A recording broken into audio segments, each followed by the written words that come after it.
perder um pedaço da aula, esqueci de recomeçar a gravar. Bom, quem for assistir, gente, depois eu expliquei, só deixando gravado aqui para quem for assistir depois, eu expliquei como que funciona a transformação isotérmica, tá? Então, no slide aí da transformação isotérmica tem escrito. Se você estiver assistindo essa gravação agora e tiver alguma dúvida, manda mensagem no grupo que eu mando um áudio explicando, tá? Porque eu esqueci de recomeçar a gravação depois do intervalo. Desculpem. Ó, pode falar isocórica, isométrica ou isovolumétrica, dá na mesma. Olha só, como o trabalho é a pressão vezes a variação do volume, se a transformação é isocórica, o volume foi para zero. Então, obrigatoriamente, o trabalho também é zero. Se o trabalho é zero, a variação da energia interna, que é o calor menos o trabalho é zero. Então, sobra só o calor.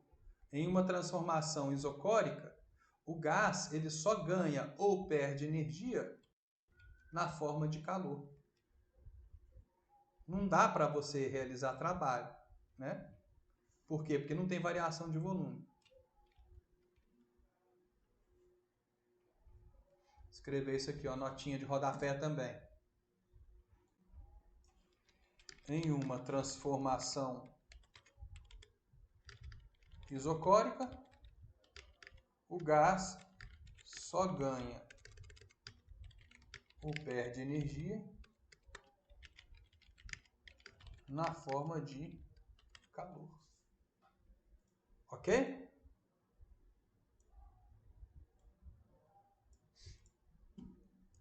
Agora, Abud, diga. como que fica o gráfico? Eu vou colocar, calma aí que a gente vai ver. Viu? Vou colocar ali para a gente já identificar cada um deles. A isotérmica eu coloquei antes porque ela é mais difícil, né, de observar. Mas a gente vai comparar os gráficos todos na hora que a gente vê a questão da forma. Deixa eu colocar aqui.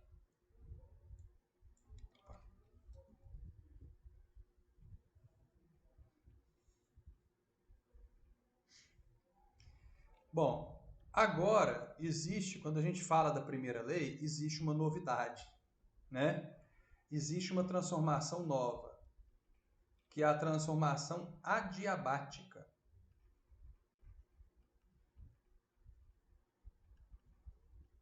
Novidade, transformação adiabática é aquela na qual não há troca de calor, o ΔQ é zero. Por que que acontece isso? Ou ela acontece muito rapidamente, é uma forma da transformação ser adiabática. Por exemplo, no funcionamento da geladeira, o gás expande muito rapidamente e aí ele esfria. Você pode fazer esse teste. Aqui, ó. Sopra na sua mão assim. Depois sopra na sua mão assim, ó. Quando você sopra assim com a boca aberta, o ar sai quente. Se você soprar assim, ó, o ar sai frio. Por quê? Porque quando você fecha os lábios, você obriga o ar a expandir muito rapidamente. E essa expansão provoca uma queda da energia interna. Porque olha só, ΔU igual a ΔQ menos o trabalho. Só que na transformação adiabática não temos calor. Então, na transformação adiabática, nós vamos sempre ter a variação de energia interna acontecendo só na forma de trabalho. Se o gás expandir, ele esfria. Se ele for comprimido, ele esquenta. Pode acontecer muito rapidamente ou pode acontecer num sistema isolado termicamente, né? Se o sistema estiver isolado termicamente, ele não vai conseguir trocar calor. E aí é adiabático. Então, notinha de rodapé, em uma transformação adiabática, o gás só ganha ou perde energia na forma de realização ou recebimento de trabalho. Então, se você comprimir um gás muito rapidamente, ele vai esquentar, porque não dá tempo dele trocar calor. É muito massa a transformação adiabática. E se o gás expandir muito rapidamente, ele tem que realizar trabalho para fazer isso. E aí ele não ganha calor e esfria. Só tem uma exceção, tá, gente? Até colocar aqui em cima, ó. Observação. Na expansão livre, não há realização de trabalho. O que seria uma expansão livre, gente?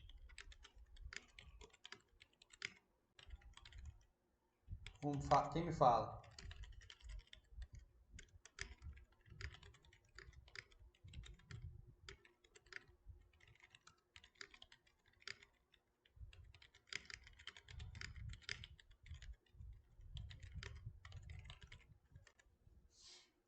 Expansão livre.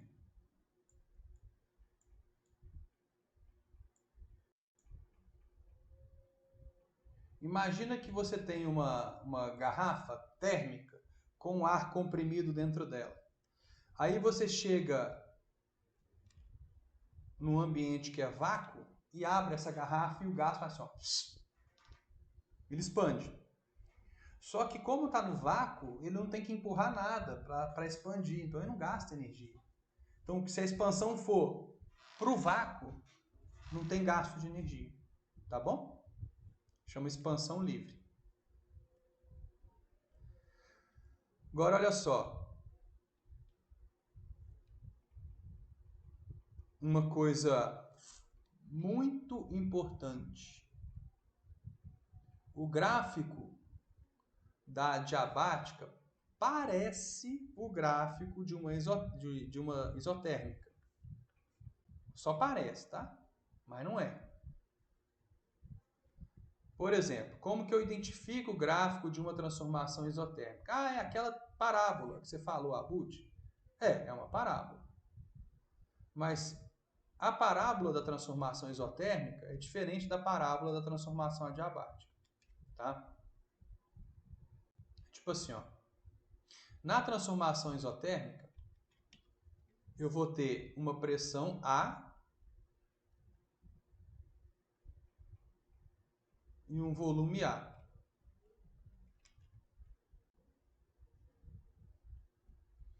E vou ter aqui, quando ele vai, por exemplo, de um estado A até um estado B, né? Através de uma isotérmica. Como é que eu identifico que é isotérmica? Eu vou te mostrar. Vou colocar os mesmos valores aqui, mas vocês vão entender por quê.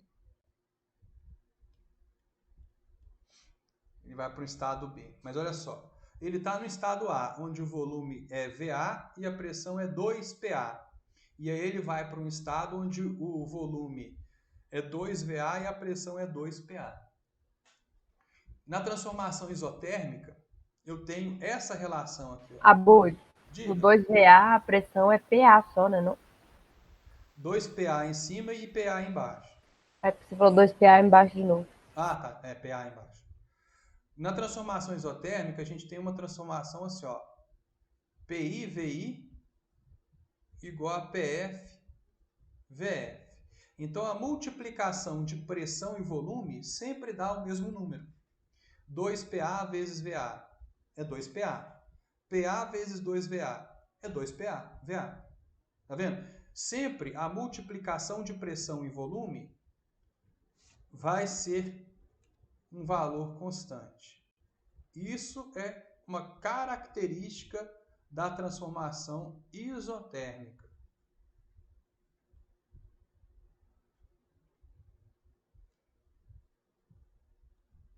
Na transformação adiabática não acontece isso. Ela é uma coisa mais esquisita, assim, ó. Ela é uma hipérbole mais estranha. Ela é um trem assim, ó. Deixa eu ver se eu consigo fazer melhor. Ela não é um negócio quadrático assim, tá? Então você vai ter, vamos supor que aqui eu estou no estado A e eu vou para o estado B adiabaticamente.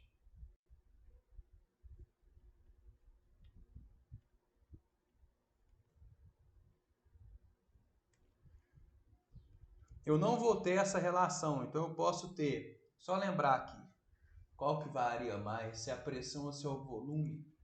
Deixa eu lembrar da equação, é volume vezes P elevado a gama, acho que é isso mesmo. Vou conferir aqui, faz tempo que eu não mexo com as fórmulas, às vezes a gente esquece.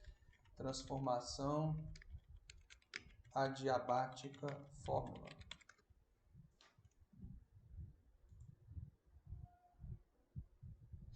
Não vai ter aqui, dificilmente.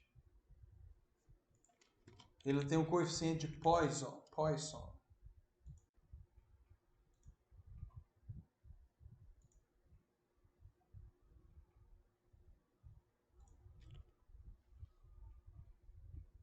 É o volume que varia mais. Então, minha como é que fala? Minha hipérbole, minha hipérbole tá certa mesmo. Tá? Então é assim, ó. A equação dela dificilmente você vai usar, mas vamos colocar aqui. PI-VI elevado a gama é igual a PF VF elevado a gama. Então, o volume vai variar mais do que a pressão. Então, tipo assim, se for transformação adiabática, pode ser que aqui seja PI e aqui 2PI. E aqui seja VI e aqui seja 3VI. Tá vendo que não dá a mesma coisa? A pressão caiu 2 vezes, mas o volume aumentou 3. Isso é característica de transformação adiabática. Na transformação isotérmica, isso tem que ser na mesma taxa, na mesma proporção. E outra forma de você identificar também é que duas isotermas nunca se cruzam. E as adiabáticas, elas podem passar por dentro das isotermas. Como assim? Eu vou salvar essa tela aqui, ó. É outra maneira de você identificar também. Abut. Diga. Só para ver se eu entendi. A adiabática acontece tão depressa que não dá tempo dela trocar calor, é isso? Ou quando o sistema está isolado termicamente. Beleza. Porque o calor depende de tempo, né? A energia tem que ter um tempo para transitar de um corpo para outro.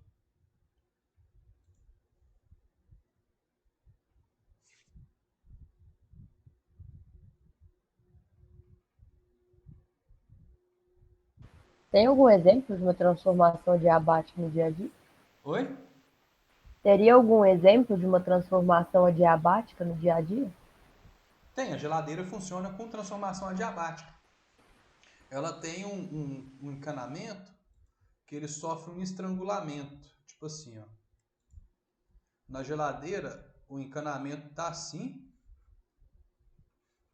Aí, de repente, ele faz assim, ó. Ele fica bem fininho. E depois ele faz assim. Nesse local onde tem o estrangulamento, aí o gás vai vir assim, né, ó. Ele vem aqui, aí ele tem que passar ali, ó. Para passar ali, ele tem que aumentar muito a velocidade dele. Então ele vem aqui bem devagar, e aí ele passa por esse estrangulamento, e aqui a velocidade dele aumenta pra caramba. Porque, pensa, a mesma massa de ar que está passando aqui tem que passar aqui.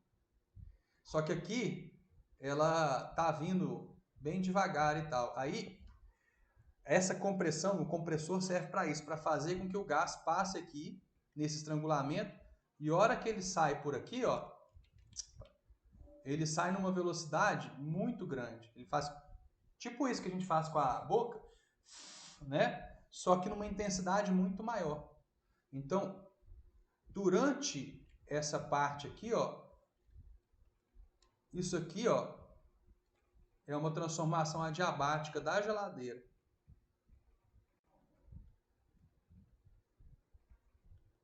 É lógico, você tem que ter um compressor fazendo o gás, né, conseguir passar por essa parte. Só que aí, por exemplo, aqui é a temperatura inicial do gás. Aqui é a temperatura inicial. Como ele tem que expandir, né, muito rapidamente, essa transformação é adiabática. Isso faz com que a temperatura final seja muito menor do que a temperatura inicial. 2 símbolos de menor significa muito menor. Tá? Isso existe na matemática. Então aí a geladeira funciona dessa forma. Aí tem que ter alguém para comprimir o gás, né? Por isso que gasta energia elétrica, porque o compressor é o carinha que vai fazer essa tarefa aí de comprimir o gás para ele conseguir passar ali. Entendeu? Entendi, obrigada. Não. Olha só, para comparar, para nunca confundir a adiabática com isotérmica. No gráfico, geralmente o nosso gráfico é de P por V, né? Vamos pegar aqui.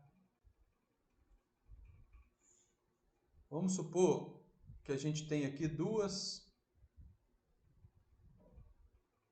isotermas. Deixa eu aumentar esse trem, peraí. Aumenta.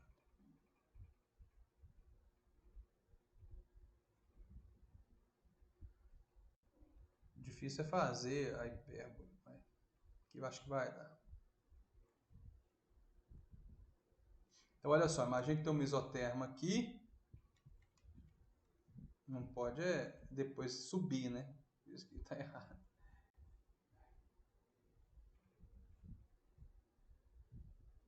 Acho que vai dar para entender. Aqui, ó, tem uma isoterma aqui e uma isoterma mais acima. Tá? Quando tiver duas isotermas assim, a isoterma mais de cima, vamos chamar aqui de TA e aqui de TB. São duas isotermas, tá? A temperatura de TA é maior que de TB. Então, se a isoterma mais de cima tem uma maior temperatura. E todos os pontos em cima de uma isoterma têm a mesma temperatura. Então, vamos supor que um gás está sofrendo uma transformação assim, ó. Ele vai do estado A para o estado B. Depois, você verifica uma coisa assim, ó.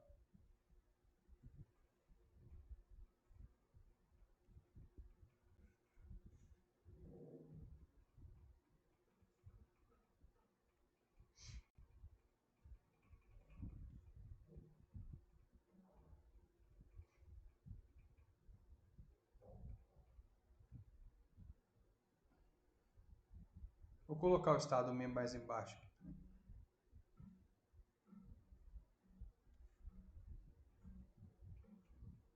Vai ficar estranho. Vou fazer isso aqui. Um gás ele está fazendo isso aqui, ó. Apagar esse estado A daqui. Tá? Ele está começando no estado A, indo para o estado B. Deixa eu só... Aqui é o nosso estado A. Aí ele sofre uma expansão, né? Porque se você olhar para o volume do gás no estado A e no estado B, você vai ver que foi uma expansão. O volume aumentou. Depois ele sobe aqui, ó, até o estado C. E ele vai para o estado D e depois retorna para o estado A.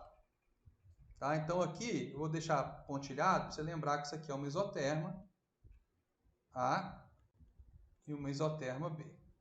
Aqui é uma isoterma C e uma isoterma D. Isso aqui constitui um ciclo termodinâmico, né? E esse ciclo termodinâmico é um ciclo mais famoso de todos. Quem sabe o nome? Ele vai de A para B através de uma transformação isotérmica.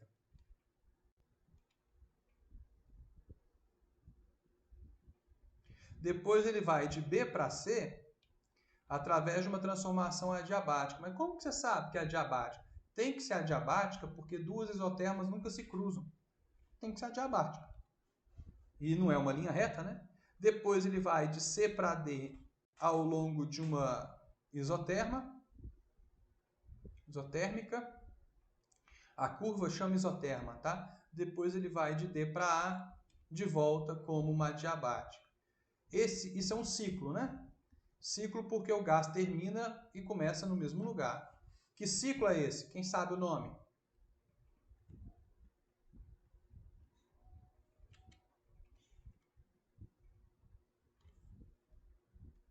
Isso aqui é o ciclo mais famoso da termodinâmica. É o ciclo de Carnot. O ciclo de Carnot é o ciclo de maior rendimento, que é impossível, tá? Você construir uma máquina no ciclo de Carnot. Mas teoricamente seria, se você pudesse construir, né, seria uma máquina térmica com o maior rendimento possível. Ela tem que operar entre duas isotérmicas, entre duas curvas isotermas, fazendo duas transformações adiabáticas. Tá? Já ouviram falar disso? Ou não?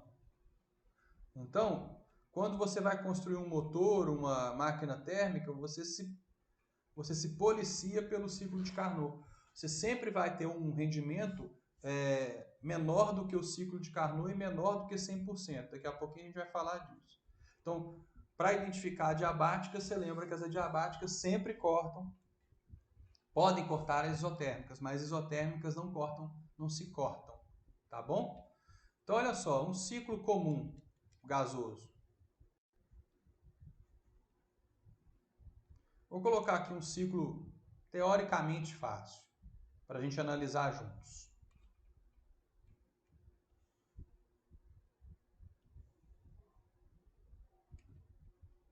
Então, aqui, ó, pressão e volume. Vamos pegar um gás que está aqui no estado A, ele vai até um estado B, vai até um estado C e retorna para o A, mas ele vai de maneiras diferentes, tá? Ele vai de A para B, dessa forma, ele vem de B para C, dessa forma, e depois ele vai, deixa eu ver se eu consigo fazer menos feio, e depois ele vai de C para A, dessa forma. A para B, B para C e C para A. Vamos lá. A para B. Como que vocês dariam o nome dessa transformação?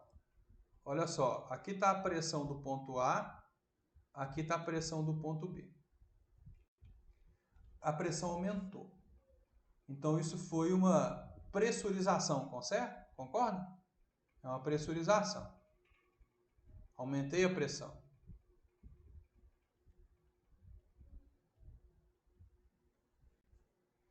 Ela aconteceu a volume constante. Olha só, o volume do gás não mudou. Então é uma pressurização isocórica.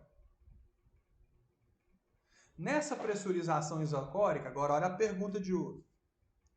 O gás aqueceu ou esfriou?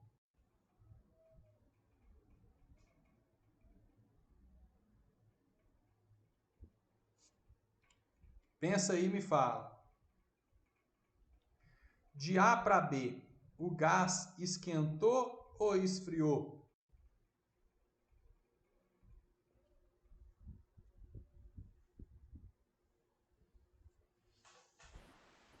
Uai, mas o volume não alterou nenhum dos dois, não? Mas você está esquecendo isso aqui, ó.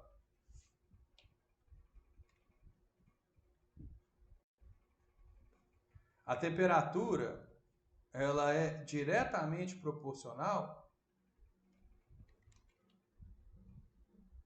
ao produto de P por V, não é?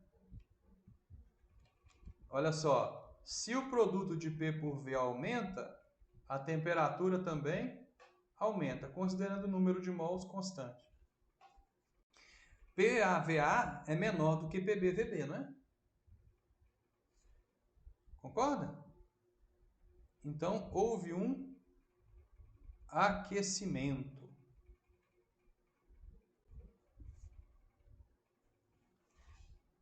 Entenderam ou não?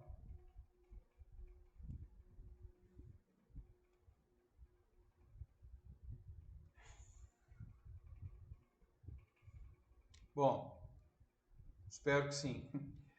Mas senão a gente faz de novo. Mas olha só. Agora de B para C. De B para C, se você observar aqui, né, o volume de B e de A é igual, né? Então é o volume de A ou de B.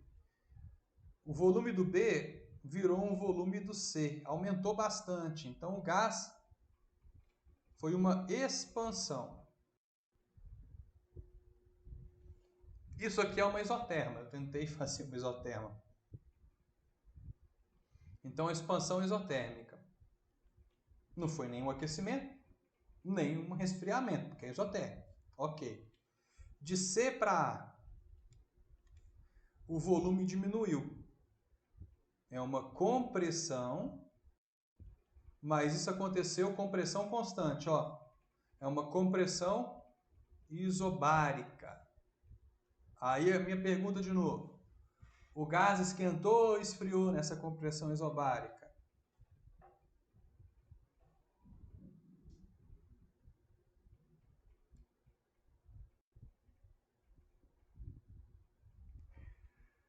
PA vezes VC é bem maior do que PA vezes VA, não é? Olha só, gente, vamos colocar aqui uma ordem crescente das temperaturas ali. Tipo, a temperatura de C é maior do que a temperatura de A. Isso eu tenho certeza. A temperatura de C é igual à temperatura de B. Por quê? Porque isso aqui é uma... Abud, Oi? isso aí você está analisando em um sistema fechado? É um sistema fechado, sempre. Então, Tá? Isso aqui é uma isoterma, então a temperatura de B e a temperatura de C são iguais. Então, TB é igual a TC e elas são maiores que TA. Então, se eu vou de C para A, é um resfriamento. Ok? Agora, o mais difícil de todos.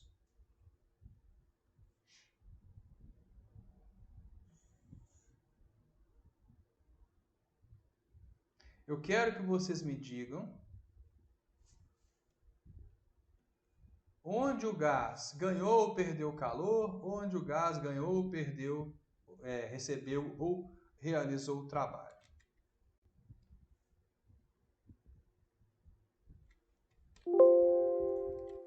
Quer ver?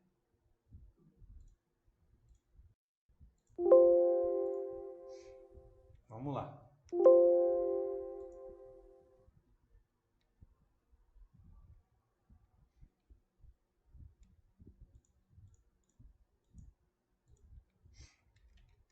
Vou pegar aqui nosso gráficozinho de novo.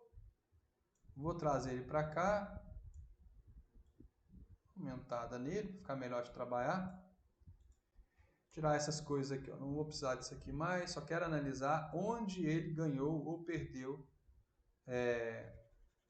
calor e trabalho. Vamos lá.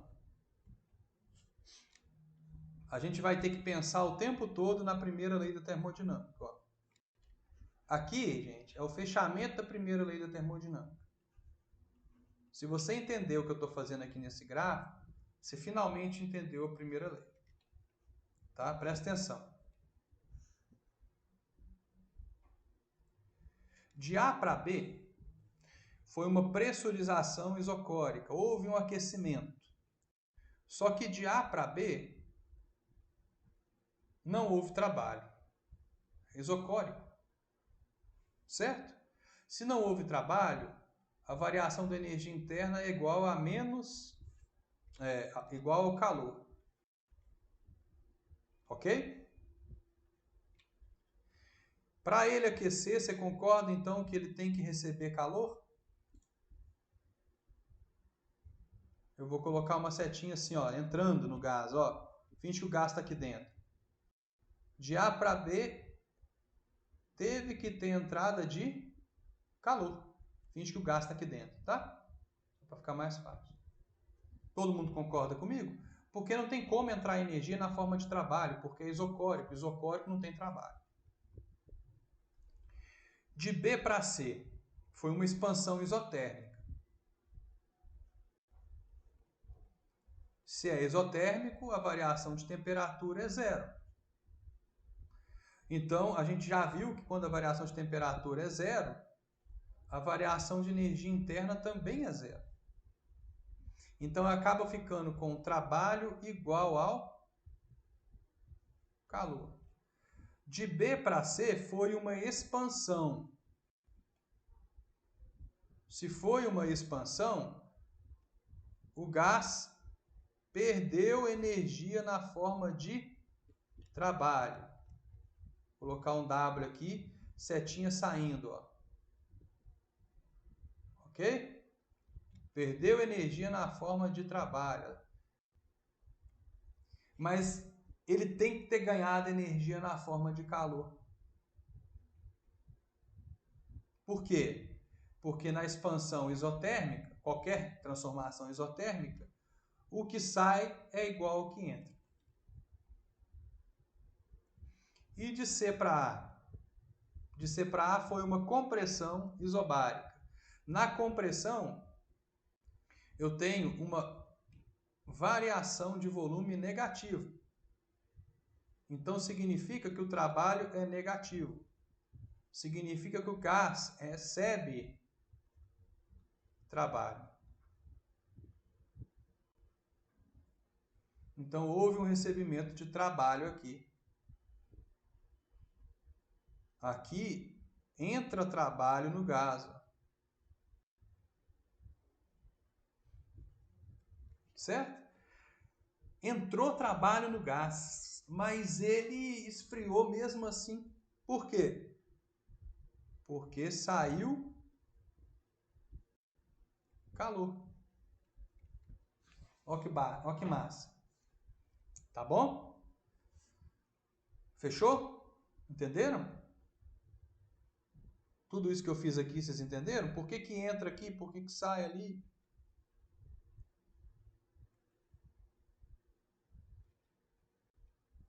Ô, Abud, o do BC eu entendi mais ou menos. Será que não tem como você explicar? Ó, o BC é isotérmico, né? Se é isotérmico e é uma expansão, quando o gás expande, ele não realiza trabalho? Ele não perde energia na forma de trabalho? Sim, né? Sim, Para ser isotérmico, ele tem que ganhar na forma de calor, porque isotérmico, o saldo bancário é o mesmo, lembra? Tudo que eu perco, eu tenho que ganhar de volta. entendi. Entendeu? Então a gente vai depois analisar mais gráficos, mais transformações e tal. Tá? Tem a apostila de exercício extra, tem a apostila de exercício de simulado e tal. E na própria apostila de exercício de casa tem coisas da primeira lei. Então com isso a gente fecha a primeira lei. Tá? A gente vai fazer outro intervalo de 10 minutinhos aí. 11h40 a gente volta para falar da segunda lei. A gente vai passar um pouquinho de meio-dia, tá? Então, vamos lá, 10 minutinhos, 11h40 a gente volta. Até daqui a pouco, gente. Vai lá tomar uma água, esticar as canelas, conversar um pouquinho. Falou!